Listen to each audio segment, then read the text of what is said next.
이 남성은 이미 여러 대륙을 자전거로 종단한 경험 많은 라이더입니다. 오만의 사막을 지나고 조지아의 산길을 넘고 터키 국경을 따라 달려본 그가 이번엔 경북 구미에서 부산까지 약 480km에 이르는 한국 종주에 나섰는데요. 카메라 하나를 켠 채 하루하루의 라이딩을 가감없이 기록하던 그는 페달을 밟을수록 한국이라는 나라와 그 안에 사는 사람들에게 점점 마음을 빼앗기기 시작합니다. 이날은 늦더위와 모기 때문에 밤새 제대로 잠을 이루지 못했다고 털어놓으며 하루를 시작합니다. 전날 새벽부터 뒤척였다는 그는 컨디션이 완전하지 않다고 말하면서도 페달을 밟기 시작하자 언제 그랬냐는 듯 금세 활기를 되찾는데요. Выйти до Пусана за день доехать, а с другой стороны, как бы, какой смысл? Сегодня суббота, утро, на улицах вообще тихо-тихо, вообще. Сегодня буду ехать вообще супер, кайфовать, погода классная, нету ветра вообще, я посмотрел, 1 метр в секунду ветер, офигенно. Сейчас подкачает тоже еще колеса. 조금 더 달리자 이번엔 들판 한쪽에서 게이트볼 비슷한 게임을 즐기는 마을 주민들이 눈에 들어옵니다. Сегодня видно прям, что выходные велосипедистов много играют в этот их мини-гольф местный. Мне вчера подсказали, что это не мини-гольф и не крикет, и не что там еще. Это какая-то корейская игра, которая вот похожа просто. Ну, выглядит, конечно, симпатично. Поля, зеленые луга, деревья. Бабушки, дедушки стоят, клюшечкой по мячику бьют. 한참을 달리던 그는 우연히 부산에서 서울까지 자선 라이딩을 이어가는 한국인 사이클리스트 무리와 마주칩니다.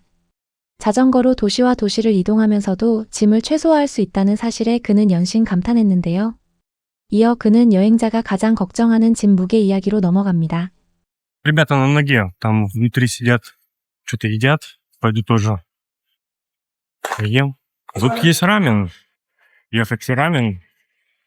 Обычный кимбаб, острый кимбаб. Рамен с сыром, запеченные яйца, порция риса. Рамен 4000 вон. Это 200 рублей. Добавить яйцо, 50 рублей. Я думаю, это нам нужно. На Джерси у них прочитал, у них Charity Ride, Пусан, Сеул проходит. Видимо, это как это благотворительный заезд. Ну, прикольно. Блин, классно. Классно, что у них такая движуха есть. И что у них есть возможность путешествовать между городами просто на велосипеде сел и поехал. У них даже вещей особо никаких с собой нету. В целом это тут вполне реально, потому что во всех отелях и везде вообще есть тапочки, есть зубная паста, всякие крема, все на свете. По факту можно с собой вообще ничего не везти, кроме технички. Ну там, шестигранники плюс камера. А что еще нужно? Одежда. Ну, шорты и футболка легкие. И то в целом. Предыдущая группа велосипедистов уехала, приехали другие. Ну, сейчас попробуем. Блин, наконец-то я за все время нашел какое-то первое место, в котором можно что-то поесть. Типа, ну, что-то странное, не нужно это ждать, готовить и так далее. Просто рамен, кимбапы. Еще бы палочками нормально лапшу научиться брать, было бы вообще отлично. Надо попробовать редьку.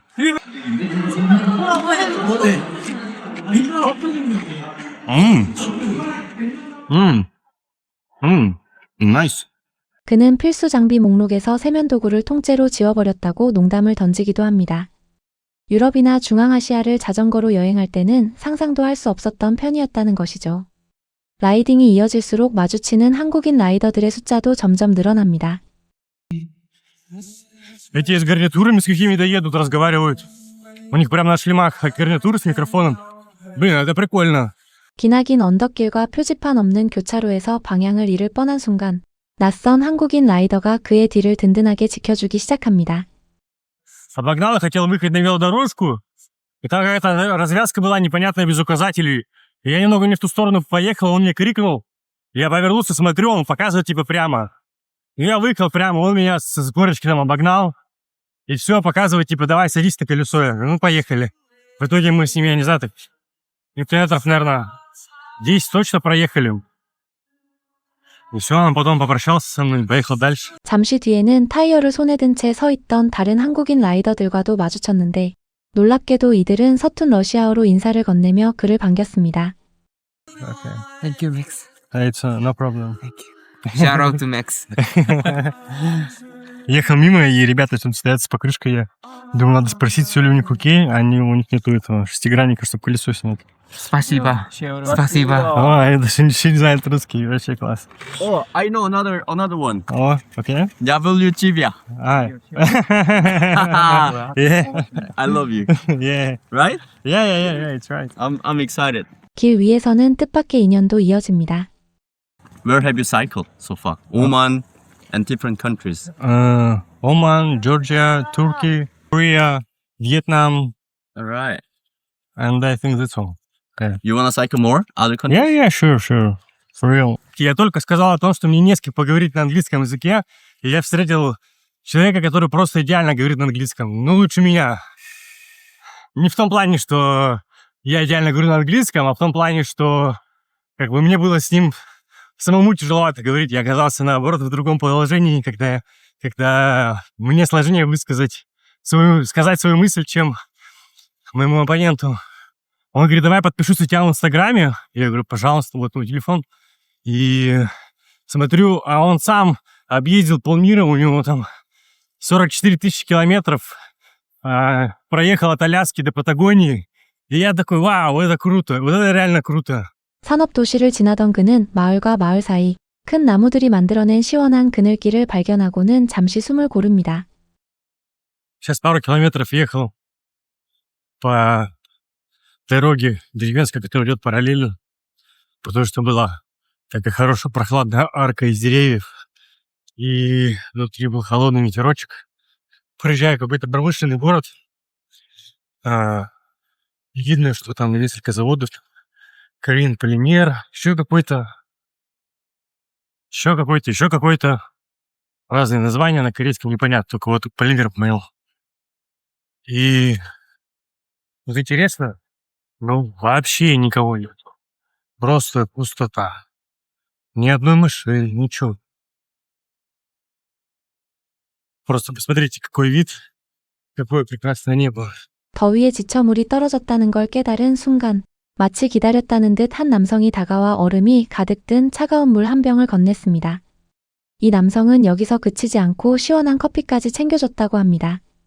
대가를 바라지 않는 이 작은 친절 앞에서 그는 오랫동안 이 장면을 잊지 못할 것 같다고 말했습니다. Такой обхильчик большой. Выезжаю, вот здесь такое вижу. Интересно, у них тут есть вода или нет? Что пить охота вообще. Я уже второй бидон допиваю. Сегодня реально жаркий день. Я просто не знаю как. Я только сказал бы, ты ко мне подошел человек и дал бутылку воды ледяной просто внутри со льдом. Я даже не успел велосипед припарковать.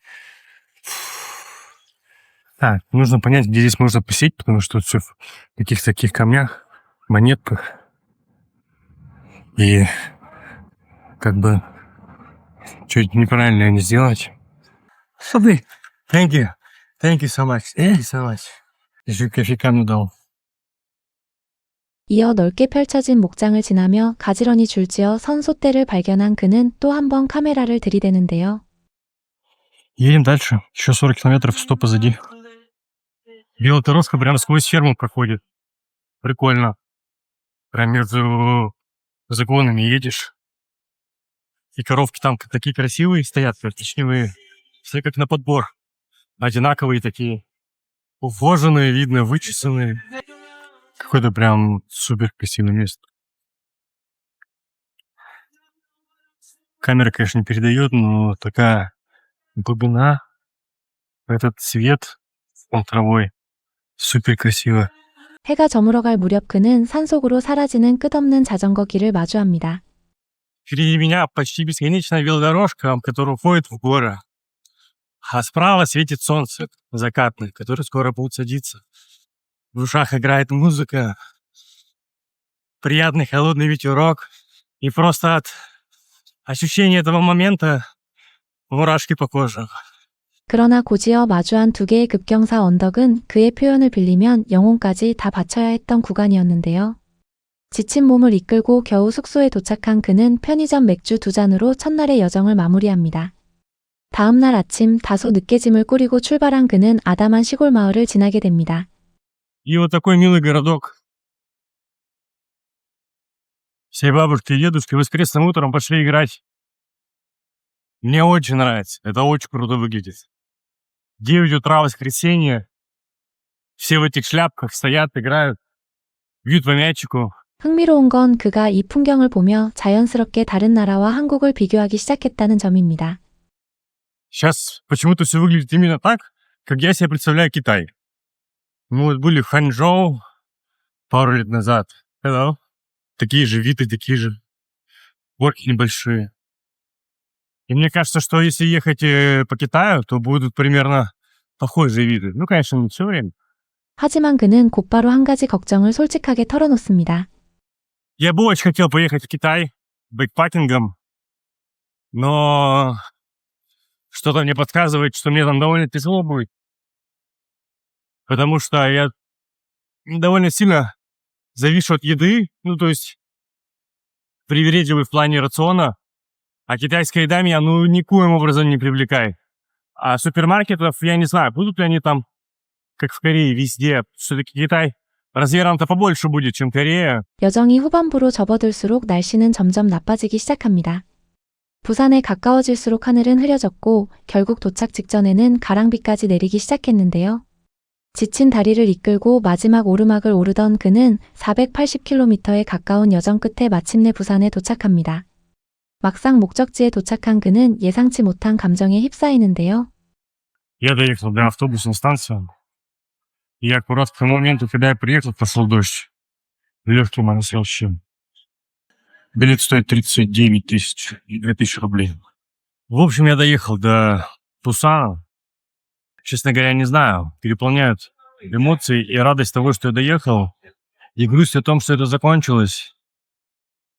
И все вместе. Я так долго планировал это путешествие и хотел проехать этот маршрут, что в итоге, когда сделал это, осталось ощущение грусти. Ну ладно. Впереди 4 часа автобуса до Сеула. 결국 그는 부산에 머무는 대신 버스를 타고 서울로 돌아가기로 결정합니다. 제대로 씻고 푹 자고 자전거 없이 하루쯤 걸어보고 싶다는 이유에서였습니다. 큰 사고 없이 오히려 낯선 이들의 작은 친절 덕분에 무사히 완주할 수 있었다는 그의 말처럼 이번 한국 종주는 단순한 자전거 여행이 아니라 사람의 온기로 채워진 여정이었던 것 같습니다. 언어가 통하지 않아도 손짓 하나로 길을 알려주고 부탁하지 않아도 차가운 물 한 병을 건네는 나라. 라면 한 그릇의 가격에 놀라고 낡은 슬리퍼 하나에 감탄하고 처음 보는 이의 배려에 진심으로 고마워하던 이 러시아 라이더의 480km는 우리에게는 그저 국도 위의 평범한 하루하루였을지도 모릅니다. 하지만 그 평범함이 누군가에게는 평생 잊지 못할 여행으로 남았다는 사실, 그것만으로도 우리는 우리가 사는 이 나라를 조금은 다르게 바라볼 이유가 생기는 것 같습니다.